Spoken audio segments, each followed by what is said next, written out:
Welcome to Friday, December 13th, 2019 edition of Self-Awareness Without Judgment with Traci Trimble, Doctor of Energy Medicine. Welcome, everyone. I'm really excited about today's episode in particular because it's the beginning of an 8-part series. What we're going to talk about today is the courage to love yourself. And I believe that in order to truly and fully, deeply love yourself, that you need to know yourself on very specific levels: physical, emotional, mental, and spiritual. And over this 8-part series, we're going to dive into those 4 areas.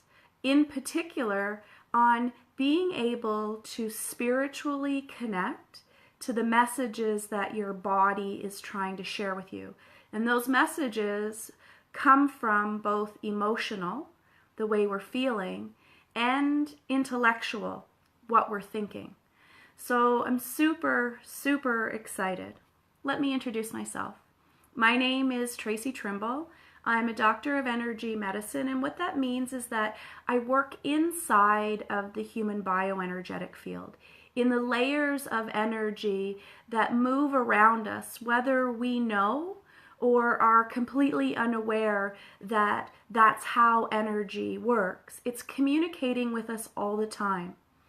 The layer of energy that is the farthest away from our physical body, as a matter of fact, about as far as our hands can span, all the way around us, and to about that same distance from our head to our fingers, is from our feet to the bottom of our bioenergetic field. That layer is called physical. It's where we can physically begin to feel everything around us. It's very, very evident for those who are empaths. That is our personal sacred space. Really close to the body is our emotional layer. Just a little bit inside the body is our mental layer, and at the core of our being, like a rod that goes down from the very top of our head through our spine down to our feet, is our spiritual bioenergetic field. And in that spiritual layer is what's called our cellular memory. And it's our cellular memory that stores our experiences and then attracts to us other like experiences. So it's super important that we're keeping our cellular memory clear of trauma, of non-beneficial energy, or what I like to call poison, very specific triggers that control and compel us.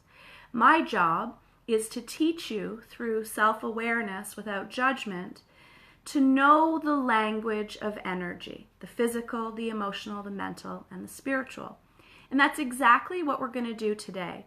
We're going to set up the next 8 weeks for understanding the way that energy speaks to us. When we go through this first part that I'm going to share with you, I'll explain what the next 7 sessions are going to be all about, and I hope you have the time to join me for all of those. So let's start with this. As I just described to you, there are 4 layers of energy. Why are these layers available to us, and what's their purpose? Well, each layer is a form of communication. The highest level of communication is spiritual. It's at the closest part of our inner being. It's etherical in nature, so we can't necessarily see it or even sometimes explain it, but it is the most powerful and direct connection to Source. So for me, Source is God, all religion aside, but it's also the energy of the universe. It's an omnipresent source of energy whose purpose is to guide, teach, heal, and protect us. How does that energy communicate with us? Spiritually, through our intuition. It becomes a knowing. For some people, it's very visual, it's audio, or it's a knowing. But our intuition's purpose is to connect our physical experience as a human to our spiritual truth as energy, and to guide us in the right direction, so keep us in alignment to our highest good. Our highest good, I believe, is an agreement that we made with Source before we came here. And our intuition is keeping us on track. Again, for me, that's God. So it's both audio and visual, and it's conversations. I ask, and the information is given. But again, I've been doing this for about 17 years now, so I've honed that skill. If this is new information to you, know that you too are going to hone this skill.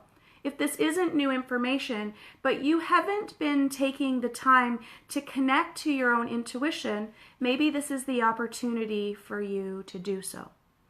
So let's imagine that our intuition comes to us as a knowing, as words, or as a visual.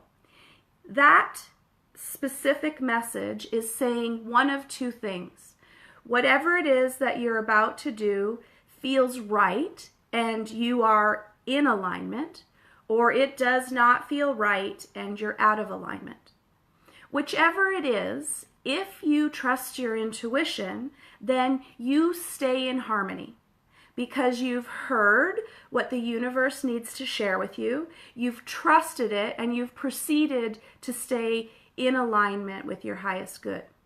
That's our intuition. That is our spiritual level of communication directly with the universe.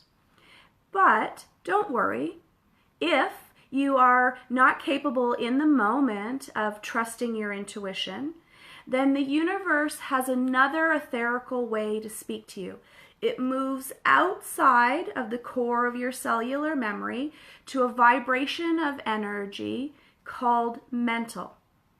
This mental layer of energy is very intellectual. It's about your thoughts and your actions.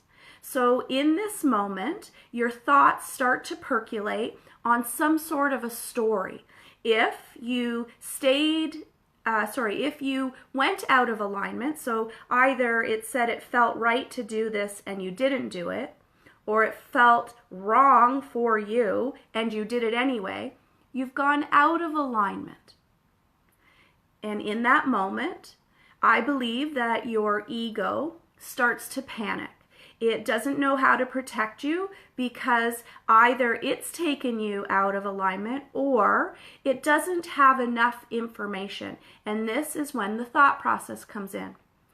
Ideally, what happens at the mental level is this becomes the place of negotiation for soul and ego. In this moment, soul's voice would rise up and say something to the effect, ego, this is not in our highest good, it's out of alignment. And ego would ponder that idea. This is where we think things through. We weigh things out. We do the pros and cons. We do a lot of intellectual trying to figure out what's actually going on. If in that moment we still choose chaos over harmony, we sink down into another level, farther away from our spiritual awareness. This level is called emotional. It too is etherical. We really can't touch it or see it, but we do know that emotion is very real because we feel it.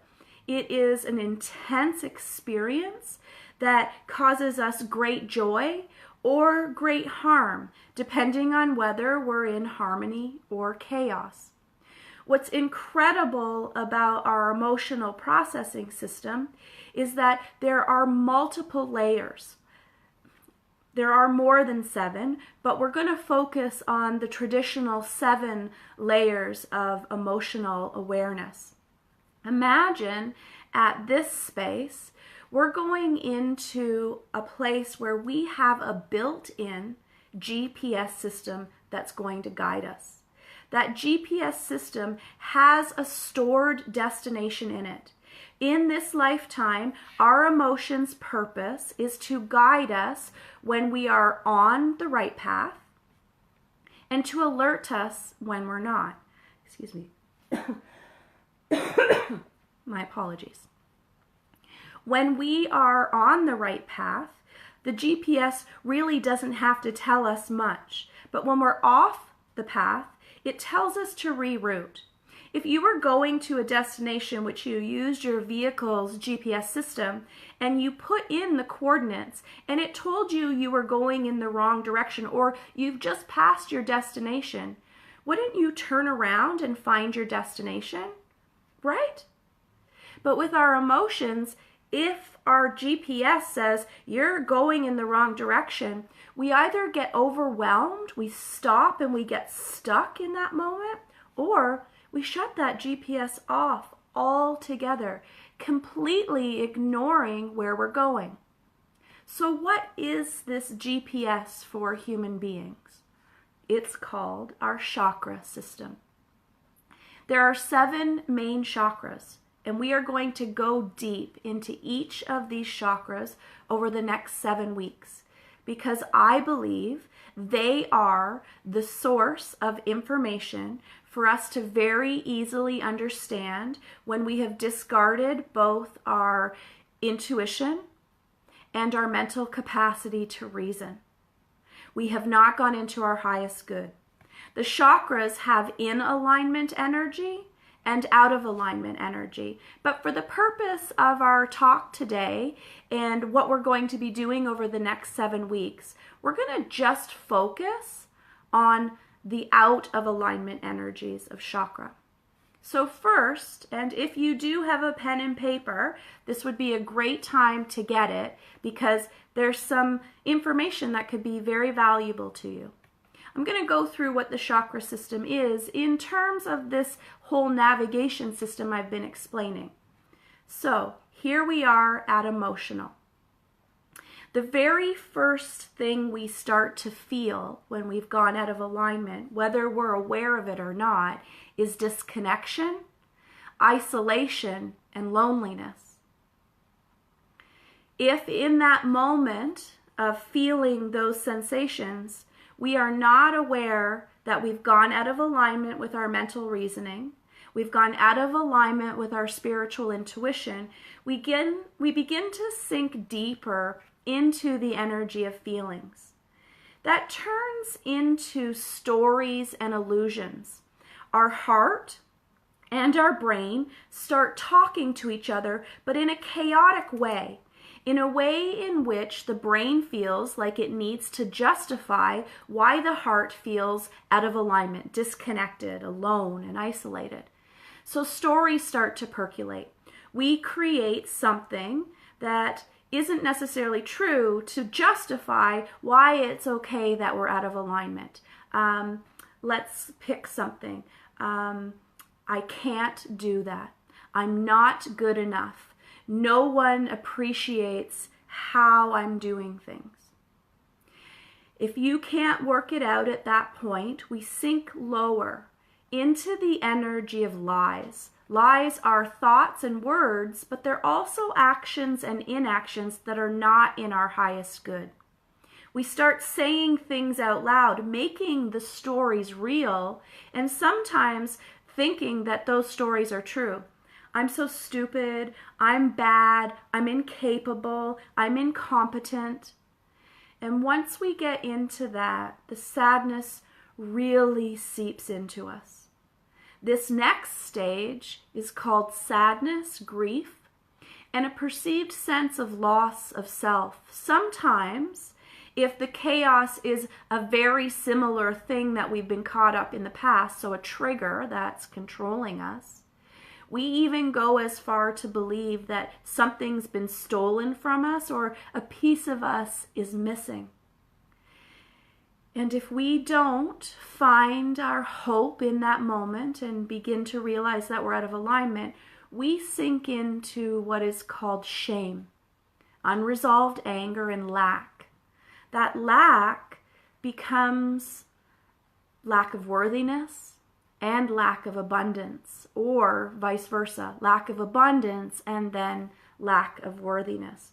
We truly and deeply begin to get into the poison of it's somebody else's fault. It's somebody's fault, And that sends us into the next layer. This next low vibration layer is the belief that everything has to be assigned blame. When we blame ourselves, it's called guilt. We take ownership for everything, even if we had nothing to do with it, and that onus piles up on us and starts to feel heavy. Or we go into blame. We deflect absolutely everything, taking no responsibility for ourselves and making it everyone else's fault. And all of a sudden, there's barely any space energetically anymore. And we start to shift out of the etheric and we move into matter. What does that mean? It means that with matter, you can see it, you can feel it, and it becomes physical. It is no longer a thought, it is an experience. And this is where we shift down into the lowest vibration. It's called fear. It's a lack of safety, security, and support. Now I'm going to come back to each of those 7 areas and explain to you how they're related to the chakras and how this information can help you heal your body, your mind, and your soul. But before we do that, we have the 4th layer that we started with. So as you recall, we started with our spiritual layer, our intuition, and how it communicates with us. Then we moved out to our mental layer, and we talked about how intellectual reasoning takes place. We moved out to our emotional layer, and we talked about the 7 chances and ways that we have to get back into alignment before it becomes physical. At physical, it manifests in 3 different ways. The first is it starts out by presenting in or on your physical body as an annoyance. Itchy, scratchy, throbby, burny, or numb. Once that starts to present, we've manifested whatever the original intuition was from etherical to physical. So if the original intuition was this task that you're asked to do is not in your skill set. It's not something you're interested in, and it's not something that you're interested in being good at. So you should not, for your highest good, embark on it. Intuitively, you knew this person, place, thing, scene, situation, or scenario was not for you.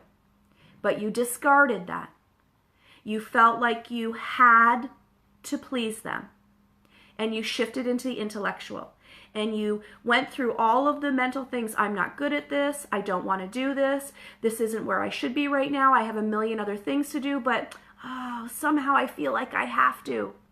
That manifested into a feeling of disconnection, isolation, loneliness, stories and illusions, lies, sadness and grief, and it probably got jammed up in the solar chakra in a place of shame and anger.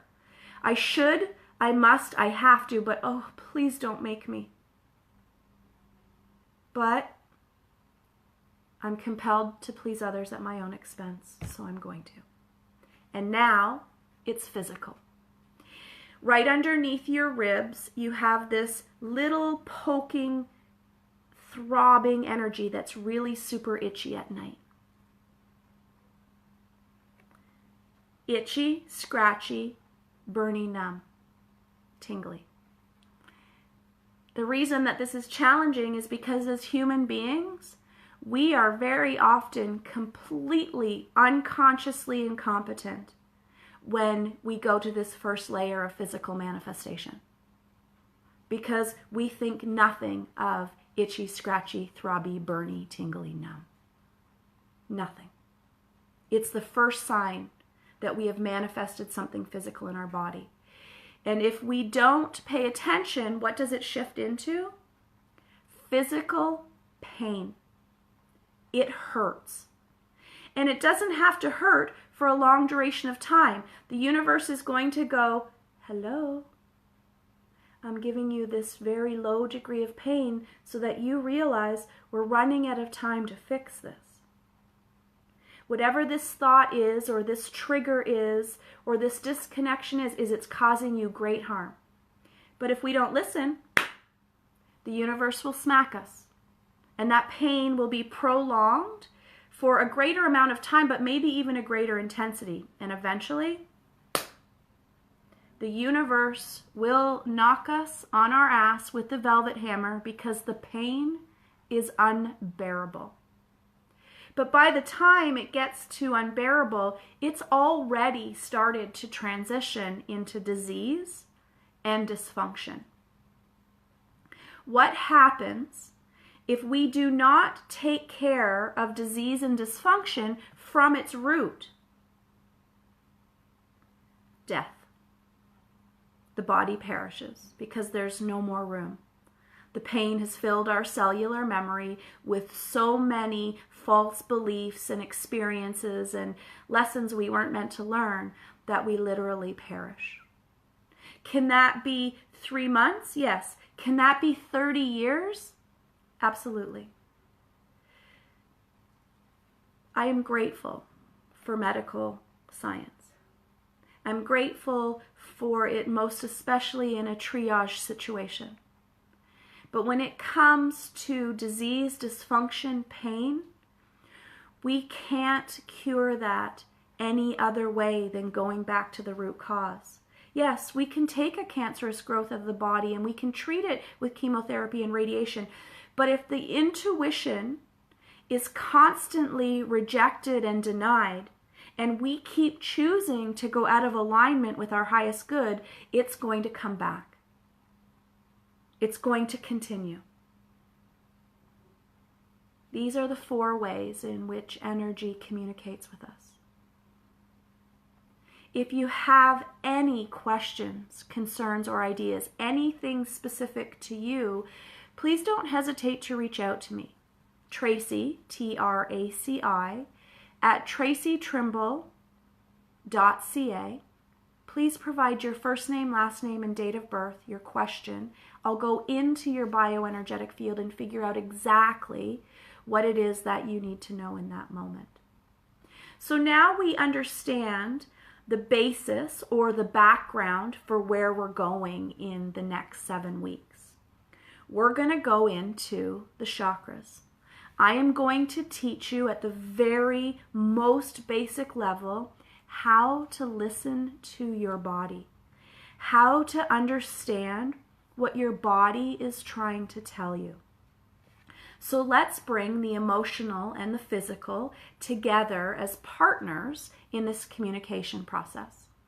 So we went through what the 7 emotional layers were, but let's connect them to the physical body. I actually didn't plan this very good because I'm going to need to stand up, and I've got this weird setup for my phone, so you might need to use your imagination. I apologize. The first chakra that we talked about was disconnection, isolation, and loneliness. And that is crown chakra. So I want you to take your swear word finger of your right or left hand to your hairline and travel down your forehead until you find a natural divot in your head. Some people's are way up here, some people's are almost at their brow. Mine happens to be just right here in the middle. So this space as a band all the way around to the back of my head and all the way over the top is my crown chakra. So I will know that I am in disconnection, isolation, and loneliness When I start to have physical symptoms, remember itchy, scratchy, throbby, tingly, burny, numb in that area, or pain, or dysfunction. So you can have an itchy head, you can keep bumping your head, you can have headaches, not necessarily migraines because they're more third eye, headaches of pain in here. You can have fogginess of the brain. This is all crown chakra out of alignment, telling you that you've gone into disconnection, isolation, or loneliness. That energy, again, shifts into what's called third eye. So from that same space, but below, to the soft part of your nose, which again is different for everybody. So for me, actually, my glasses are going to be the line. All the way around your head, this is third eye. We start to create stories and illusions, and we know that because we have itchy, scratchy, throbby, burny, tingly, numb, pain, disease, or dysfunction in that area. This too would include sinuses. Sinuses are both third eye and throat because the stories and the illusions have become lies and they're just draining down. Okay? So third eye, stories and illusions. From that soft part of your nose to your clavicle, which includes the top of your shoulders. This is throat chakra. It includes the teeth, the ears, the throat, shoulders, neck. This is lies, thoughts, words, actions, and inactions not serving you. Very often, shoulders mean weight of the world. From your clavicle to your sternum, so for women, it's usually the bra line, and your arms, including your fingers, this whole line, and your breasts, even if they drop below that space, they're still considered heart chakra. Your breasts, this is sadness, grief, and a perceived sense of loss of self. I'm going to very gently push my desk. See what happens. Awesome sauce. Cool. From your sternum to your belly button and that area all in between, that is almost every organ's connection point. This is shame, anger, and lack of worthiness. From your belly button to the top of your pubic bone, this is sacral chakra. At sacral chakra, we hold guilt and blame. This includes our lower back, but above our hips. Very often, people hold a lot of fat in their belly. That's guilt and blame that has accumulated over the years. From the pubic bone to the floor is root chakra. Safety, security, and support, or lack thereof. By understanding the chakras and by being able to use them as a communications tool, you are able to heal yourself by bringing the mental and emotional in alignment and learning to trust your intuition.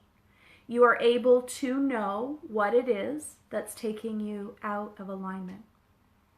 So for the next 7 weeks, we're going to dive into each chakra, into the language of it, and into some resources for you to heal, to learn and share, to grow and to prosper. I'm super grateful that you took the time to spend with me today. I apologize it was a little longer than intended, but I think this is a really important session. Please join me next Friday at 9 a.m. Eastern Standard Time as we go through root chakra in depth so that you have the capacity to really truly love yourself in a deep sense. Have a really amazing week, guys. Talk to you soon.